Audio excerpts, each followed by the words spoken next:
Casablanca, Mazagan, and Fez, names well known to many American soldiers of World War II, life follows much the same pattern today as it did centuries ago. The water boy still fills his container at the public fountain. He'll sell you water by the jar full or by the full, if you're a thirsty traveler, directly from the goatskin container he carries on his shoulder. Working with the hands, slowly and patiently, seems to come naturally to Moroccans who know very little of the mechanical ways of the world. Stone is used to build houses, slowly, yes, but houses of lasting value. Each and every stone is shaped as a separate unit. No single one is exactly like its neighbor.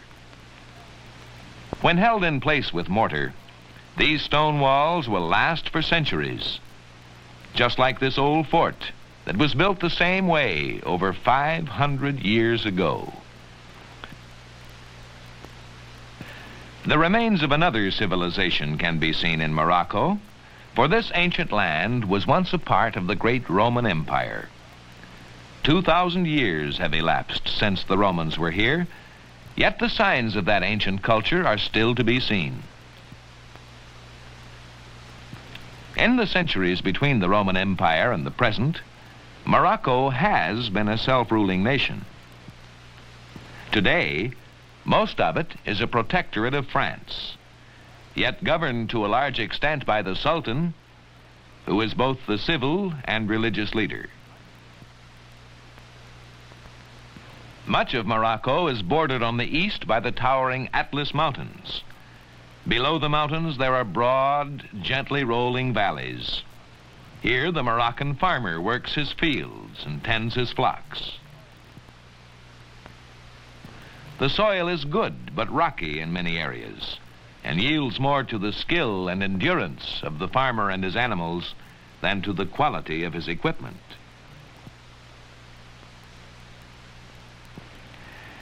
The more animals a farmer owns, the more work he can accomplish in a day.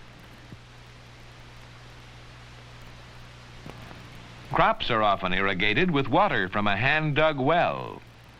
A patient donkey furnishes the power to lift the water out of the well, a can full at a time. Given water and good soil, crops flourish under the strong Moroccan sun. Most of the wheat farmers use sickles to harvest their grain. It means weeks of back-breaking labor, but harvest time is a happy time for the Moroccan farmer. A poor harvest can mean hunger. A good harvest means there will not only be plenty of food, but surplus crops for selling and trading to obtain the other necessities of life. At the threshing ground, the stalks of wheat are trampled by horses. This loosens and removes the precious grains of wheat by a method of threshing that's been used in Morocco for centuries.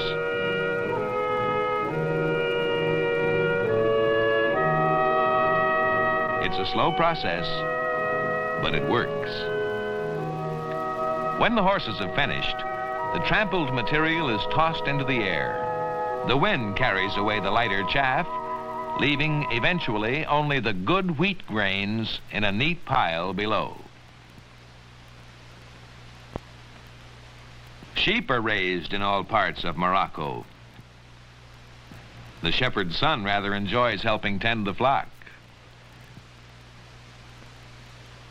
The wool and sheepskins are taken to a watering place for washing.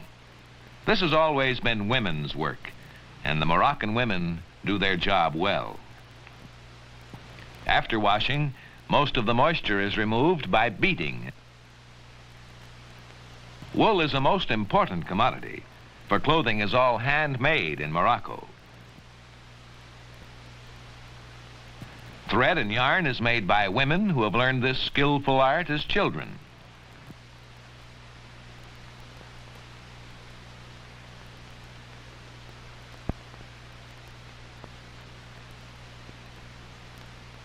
Some of the yarn is colorfully dyed and hung out to dry.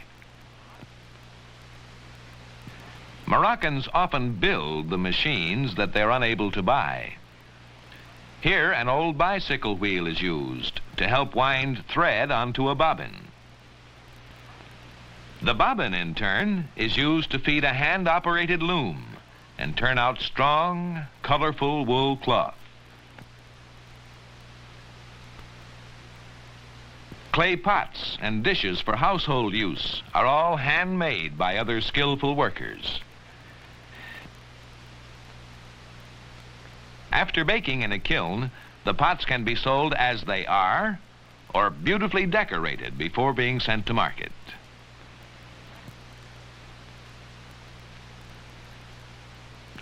Metal is scarce in Morocco. The blacksmith uses old bits of scrap iron to make nails and hinges and a great variety of hardware items.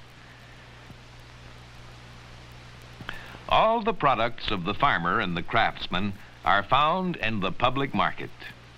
If you look long enough and bargain hard enough, you can buy all the necessities of life in Morocco. The last tiny bits of foreign matter are removed from the grain before this important farm product is offered for sale. There's homemade candy to buy.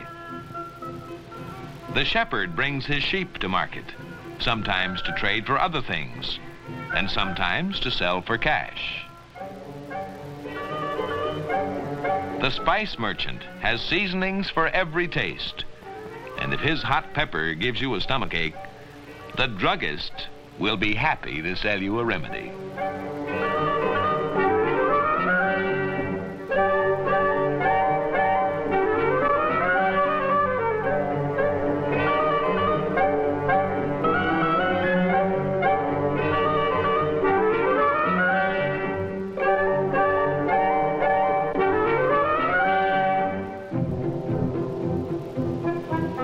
The camel market is always an active trading center, for camels are used for transportation, as work animals on the farm, and as food.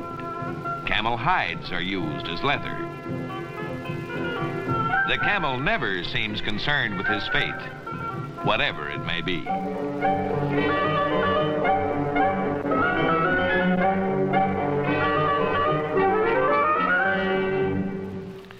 In Moroccan town and countryside today, life still proceeds at much the same pace as it did during biblical times.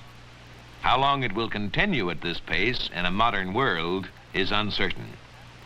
Perhaps widespread changes will occur, for here and there, one does see signs of a more modern life. Not all farmers are content to till the soil with a crude plow when a machine will do the job better and faster. Just ask this young Moroccan farmer. He'll tell you. Not all farmers are satisfied to harvest their crops with a sickle when there's a better way to do it.